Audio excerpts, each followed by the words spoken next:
கிறிஸ்துவுக்குள் அன்பான காலை கதை நிகழ்ச்சி நேயர்களே, மீண்டும் இந்த நாளிலும் கூட இயேசுவின் நாமத்தில் உங்களோடு கூட இணைவதில் மிகுந்த மகிழ்ச்சி அடைகிறேன். இந்த நாள் உங்களுக்கு இனிய நாளாக இருக்கு. இயேசுவின் நாமத்தில் வாழ்த்துதல் கூறுகிறேன்.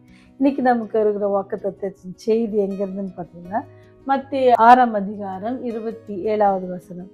கவலைப்படுகிறதுனாலே உங்களில் எவன் தன் சரீர அளவோடு கூட ஒரு முழத்தை கூட்ட முடியும் அப்படின்னு சொல்லி போடுகிறது.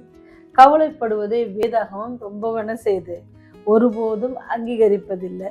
ஏன்னு சொன்னா, சங்கீதம் 55:22 கர்த்தர் மேல் உன் பாரத்தை வைத்து விடு, அவர் உன்னை ஆதரிப்பார், நீதிமானை ஒருபொழுதும் தள்ளாட ஒட்டார் என்று என்ன செய்து நமக்கு வேதத்துல ரொம்ப அழகா குறிப்பிடப்படுகிறது.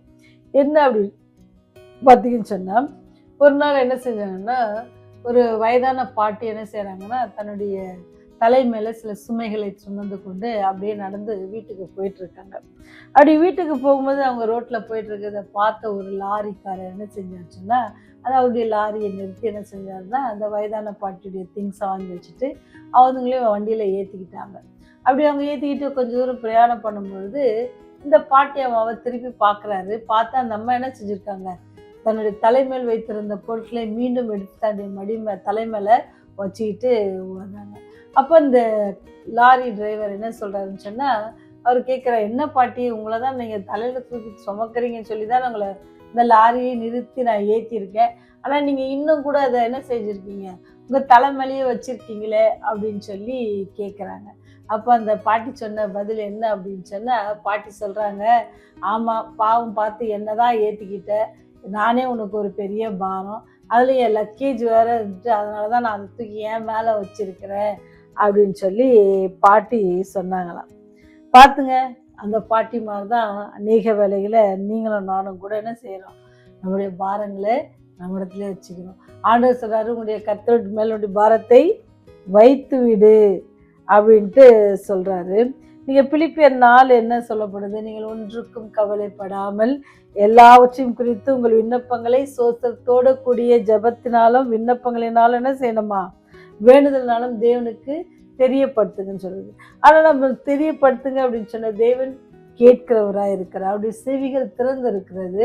அவர் அதை கேட்கிறது மாத்திரம் இல்லை, அவர் என்ன செய்யறார், நமக்கு பதில் அளிக்கிறவராக இருக்கிறார்.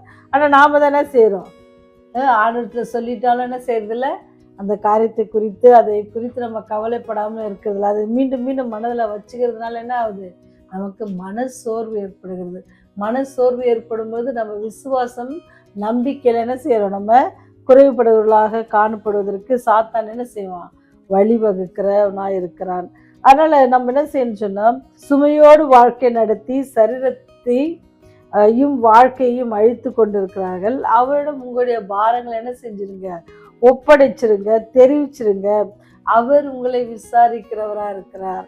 அதனால நீங்க என்ன செய்யணுமா, அவர் எல்லாவற்றையும் பார்த்துக்கணும். அதனால் நீங்கள் கலங்காமலும் திகையாமலும் என்ன செய்யணுமா, ஆண்டவருக்காக நம்ம இருப்போம்னு சொன்னா, ஏன்னு சொன்னா அவருடைய சிலுவை நமக்கு பாரமானவைகள் அல்ல.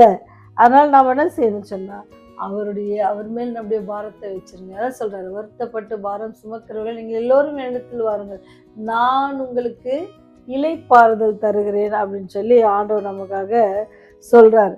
அப்படி வல்லமை உள்ளவராக இருக்கிறார். அவர் என்ன செய்வாரு, கடந்த நாட்களில கண்மணி போல பாதுகாத்தாங்க. 5 மாதங்களை முடித்து 6வது மாதங்கள் தொடர்ந்த மாதிரி இருந்துச்சு.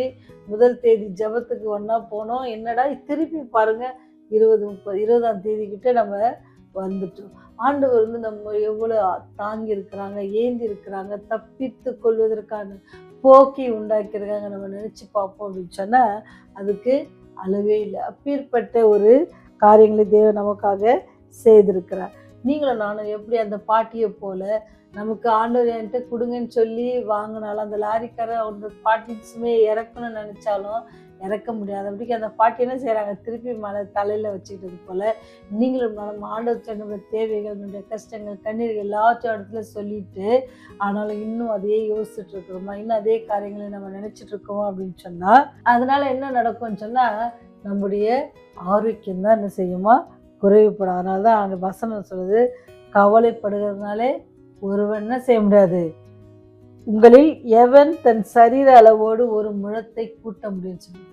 ஒன்றுமே பிரயோஜனம் இல்லாத ஒரு காரியத்துக்காக நம்மளால் எதுவுமே செய்ய முடியாது. ஏன்னா எல்லாவற்றையும் செய்வதற்கு யார் தான் இருக்கா?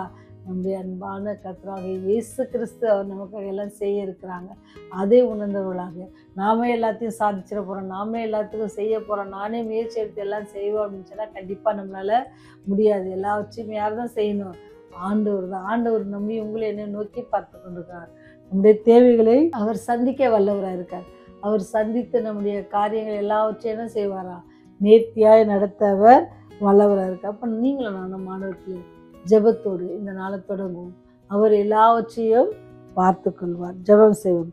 எங்கள் விசாரிக்கிற தேவனே, எங்கள் கவலையெல்லாம் இடத்தில் வைக்கும்போது மனப்பக்குவத்தை தருகிறவரே, இந்த நாளிலும் கூட உங்களுடைய சன்னிதானத்தை நோக்கி அப்பா பிதாவென்று அழைத்து எங்களுடைய எல்லா கவலைகள், கஷ்டங்கள், கண்ணீர் எல்லாற்றையும் கருத்தில் ஒப்பு கொடுக்கிறோம். ஆண்டவரே, நீரே பொறுப்பேற்றுக்கொண்டு அதிலிருந்து தப்பித்து வருவதற்கான போக்கை எங்களுக்கு உருவாக்கி தந்து நாங்கள் உங்கள் அன்பில் நிலைத்திருக்க எங்களுக்கு உதவி செய்யுங்க. தொடர்ந்து நாங்கள் உண்மை பின்பற்றுகிற பிள்ளைகளாகவும் உங்களுடைய நாமத்திற்கு மகிமை உள்ள பிள்ளைகளாகவும் ஜீவிக்க எங்களுக்கு கிருபை செய்யுங்க. விசேஷமாக வயதானவர்களுக்காக செபிக்கிறோம் தகப்பனே. வயதானவர்கள் வியாதிப்படுகிற நாட்களில் கரமகளை தாங்கி ஏந்தி தப்பித்து வழி நடத்திடுமாய் கெஞ்சி முன்னாடி பாதுகாத்து கொள்ளுங்க, வழி நடத்துங்க. இயேசுவினுடைய ஜெபிக்கிறோம் ஜீவனுள்ள நல்ல பிதாவே, ஆமென்.